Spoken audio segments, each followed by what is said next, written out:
Hey, hi, welcome back. Profut here once again. So we have seen the microservices and the all its respective components running in the previous video, right? So in this video, we are going to discuss each component one by one. So we would be starting with the Spring Cloud config server. So Spring Cloud as such is a framework for building the robust cloud applications, and this framework facilitates quite a lot of things at the architectural level, which is required to kind of create the microservices. So one of the most important component is cloud config server. So whenever we create the cloud application or whenever we create the microservices, um, uh, one of the problem which we have, or one of the, you can say, core activity which we do is to configure our property files, right? In each of the microservices we have the specific property files, you can see. Now how microservices run, uh, and on what ports they will run, what are the actual configuration values they will take, are all defined in these property files. So anything, if there is anything wrong with the property files, it won't work. So and for any change in property files, the microservices have to be brought down and they have to be redeployed, right? You can simply cannot kind of change the property files and kind of, and microservices, already deployed microservices will pick those changes. It's not like that. With the cloud config server, we take these property files and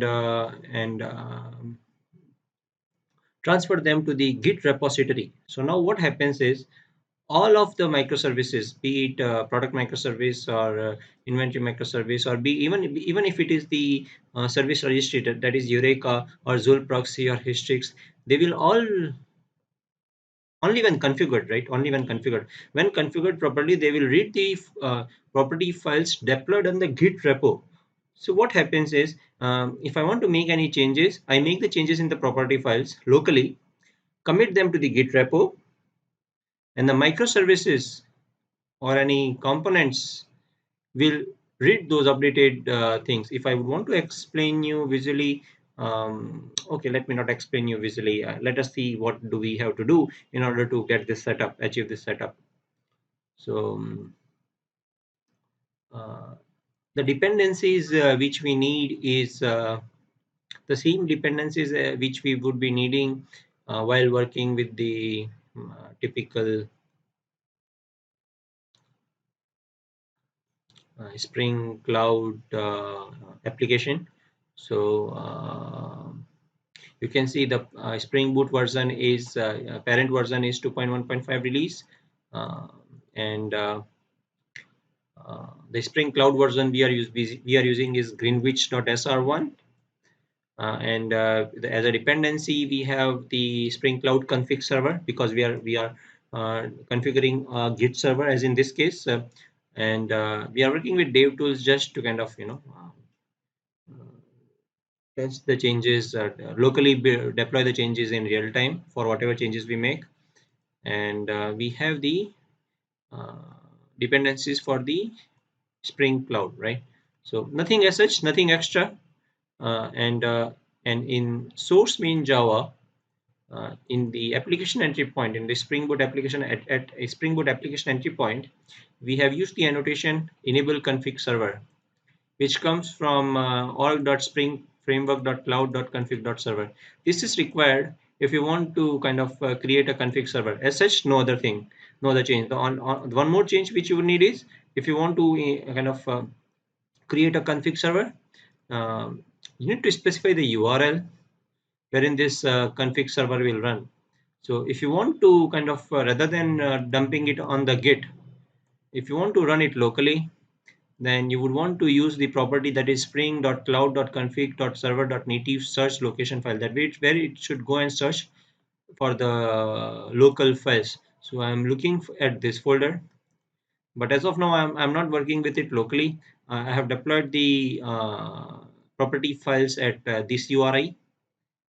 So hold on, let me show it to you what it contains. I will copy it,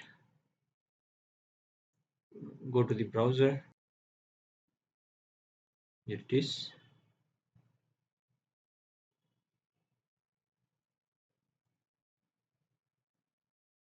Make it small a bit. So let's open the Git repo. So you can see it contains two files, Eureka server.properties and product microservice.properties. This Eureka server is the name of the is a value of a Spring application name for the Eureka server, and product microservice is the name of the Spring is the value of a Spring application name for the product microservice.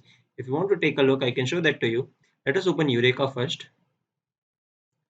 and in bootstrap.properties, the Spring application name is Eureka server, right? So since I want to transfer the properties for the Eureka server to the Git config, that's the reason you will see that none of the properties are here, and I am saying that Spring Cloud config URI is set to HTTP localhost 2222. HTTP localhost 2222 is running the cloud config server, right? You can see it in the properties of uh,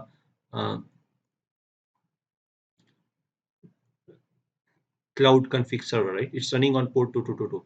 So now Eureka server goes and pings the Eureka server, right? Bootstrap.properties of the Eureka server. We'll go and ping this URL to get the properties. And what will this URL do? Whenever this URL is running, it will go and look at this Git repo, right? So since this is a Git repo, I will be having one local version also. So I have the local version as well. Let me show that to you.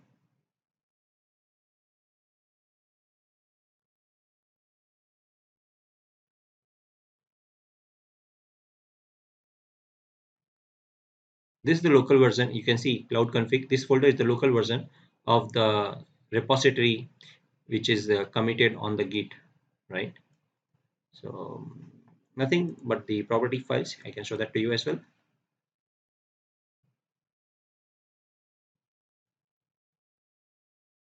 Right. These are the properties for the Eureka server, and we have got one more, which is YML file.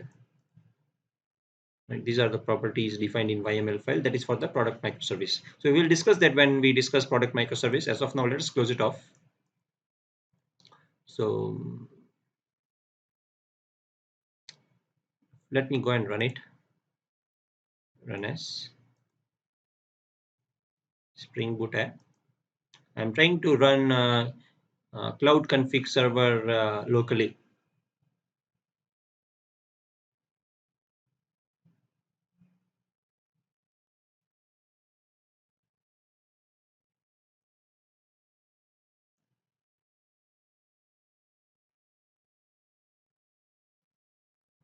You can see it has started, right? So I can go back to the browser and say localhost 2222, and now comes let's say if I say look, if I hit enter at localhost 2222, what I see over here is the white label error page. That means Spring application is running fine. But if I want to take a look at the property files which are over here, I would want to say localhost 2222. Then comes the Spring application name, that is this guy, Eureka server. That's the Spring application name, right? Product microservice is the Spring application name. So Spring application name is Eureka server. Then comes the default. Now default, as in this case is the profile, right? So we have a developer profile, we have a test profile. We can define different profiles for inside this configuration files, right? So the default profile is available by default. So you can see whenever I hit enter, I get these values, right? Now, you might want to know more about the profiles, right? This default profile. So you can kind of simply Google for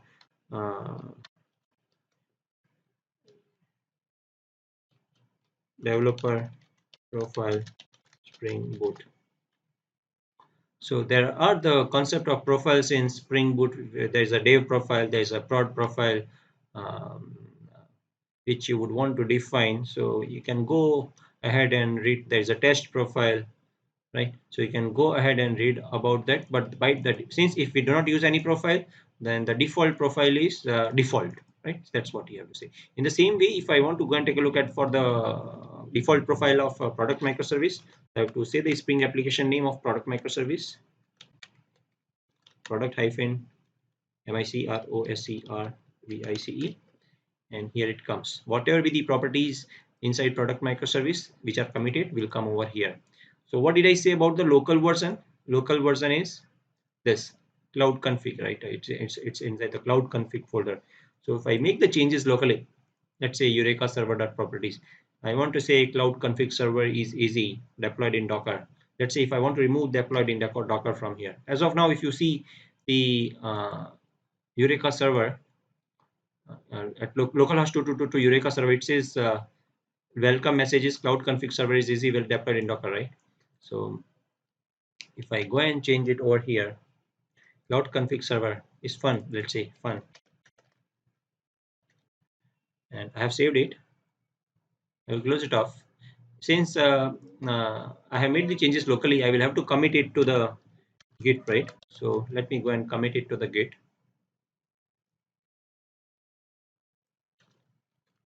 add dot.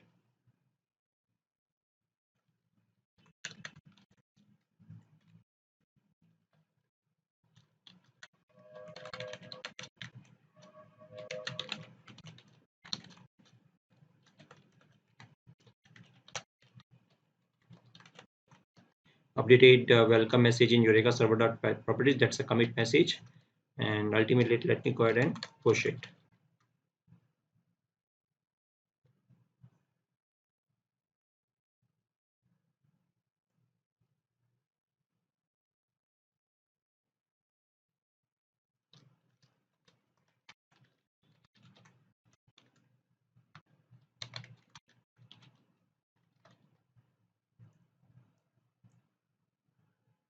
So pushed, right? So now if you go and take a look over here for the Eureka server, you will get the updated value, right?